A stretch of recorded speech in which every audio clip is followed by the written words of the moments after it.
In this video, we'll discuss cost flows through accounts using ABC.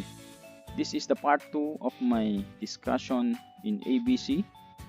Now, paano nga ba mag-post ng mga entries sa mga ledgers in ABC costing system? so in my previous example, we have assembly department and then packaging department. The account shine for assembly department. Direct material cost tayo. From your materials inventory, so mag-out ka ngayon ng 1.5 million and 2.4 million. Saan pupunta yan? Direct cost kasi siya. Debit work in process J25P, your product assembly department. And then for the assembly department, J40X product, 2.4 million. So credit siya dito. Then debit dito kasi reclassification yan. Kanina, nung na-purchase ang materials, dito siya debit. Pero pag ginamit na, out na siya, then pupunta naman papasok sa work in process. Debit, debit. Direct labor cost naman, pag di pa nabayaran, payable kasi kaya wages payable. So paano yan? Yung 750 sa assembly ng J25 na trace, 750. And then 600,000 na trace sa J25, J40X. So we have your accounts assembly work in process J25P, assembly work in process J40X. Trace lang natin kasi balance yan babayaran later. Ito yung partner niya. Then overhead costs. Ito na yung mga indirect costs sa assembling and then your setting up, handling of materials. Tingnan natin. Yan. 240 yung para sa J25P. And then 1,380,000 sa ating J40X. Itong cost flow na ito is, di ba, pag i-plus mo to 180 plus 900, 1,080,000, di ba? So magsi-zero na ito kasi ito yung actual overhead na na-charge sa assembling. Kapag pupunta na dito, di ba, 900 plus 360, 120, 1,380, may charge na yung work in process. In short, yung entry dito is assembly work in process J40X debit 1,380,000, credit your assembling overhead control, setting up overhead control, and then handling materials overhead control.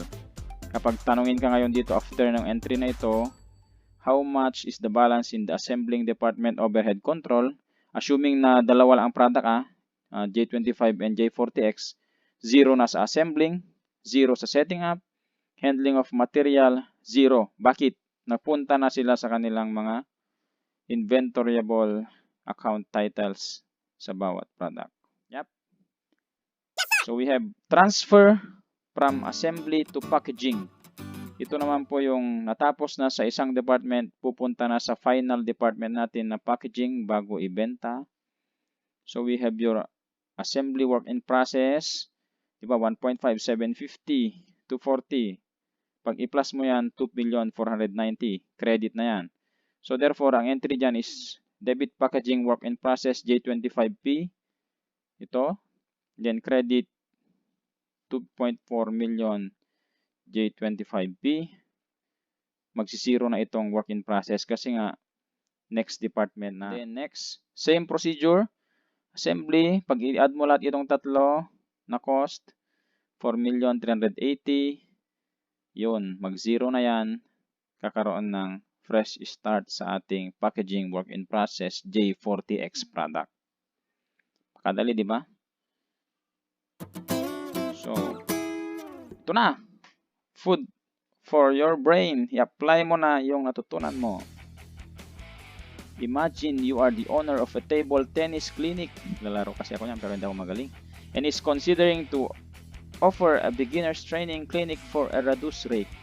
You believe that once your trainees start shouting their chole, sa, they'll be hooked and will continue with the clinic at your regular rate. You aren't sure how to price the discounted beginner's clinic and have gathered the following information. Direct cost per clinic, 100 pesos.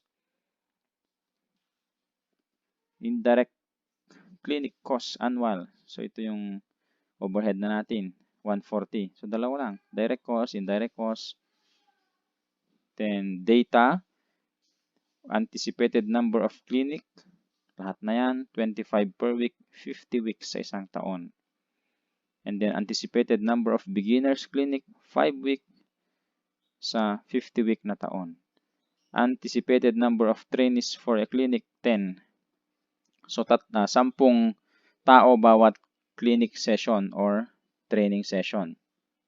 Additional information na breakdown natin, yung 140,000 na overhead. Space rental pala is 70. Yung allowance mo or salary as the owner, 40. Utilities mo yung tubig, kuryente, telephone. Meron ka din staff, 12,000 ang sahod niya. At may mga trainers din. Cleaning services, snacks, 1,000. Anong gagamitin mo na costing system? Will you use broad averaging? Or as you wish? Diba? Yung tinatanong kasi dito, you aren't sure how to price the discounted beginner's clinic. Magkano ngayon ang sisingilin mo sa mga magte-training? Starting pa lang. Subscription fee. Gagamitin mo ba ABC? Bahala ka. Please post your answer in the comment section. Pagalingan ito. May alam sa activity-based costing talagang po-post. Pero yung nagdududa, study more. There is a Chinese proverb, what I see, I forget.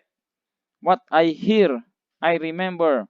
What I do, I know. Therefore, mga adventures, ang sikreto lang para matagumpay kayo sa activity-based costing or sa anumang larangan. What I do, I know. Practice is the secret. What you do, you know. What you see, you forget. What you hear, ma-remember mo lang. Pero pag ikaw nang gagawa, hindi natin sure. Hanggang sa muli mga ka-adventure. Salamat. Bye-bye. Okay.